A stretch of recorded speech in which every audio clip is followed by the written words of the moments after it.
என்றைக்கும் விடுதலை சிறுத்தைகள் சமூகத்திலே பதற்றத்தை ஏற்படுத்துகிற இயக்கம் அல்ல. ஆனால் என்றைக்கும் விடுதலை சிறுத்தைகள் போர்க்குணத்தை இழக்கிற இயக்கம் அல்ல. என் மூச்சு இருக்கிற வரையில் இந்த இயக்கத்தின் வீரியம் குறையாது. என் மூச்சு இருக்கிற வரையில் இந்த இயக்கத்தின் போர்க்குணம் குறையாது. நேர்த்து போவது என்பது வேறு, முறைப்படுத்துவது என்பது வேறு.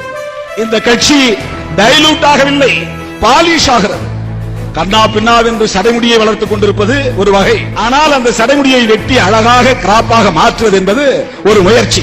இப்போது முடியை வெட்டி அழகுபடுத்துகிறோம். ஆனால் முடியையே நாங்கள் இழந்து விடவில்லை. முடியை வெட்டி அழகுபடுத்துகிறோம். முடியையே இழந்தால்தான் நீர்த்து போவது என்று பொருள். முடியை அல்லது மயிரை கொள்கைக்கு இணையாகவே வைத்து பேசுகிறேன். கொள்கையை நாங்கள் இழந்து விடவில்லை. இந்த கொள்கையை முறைப்படுத்துகிறோம், ஜனநாயகப்படுத்துகிறோம்.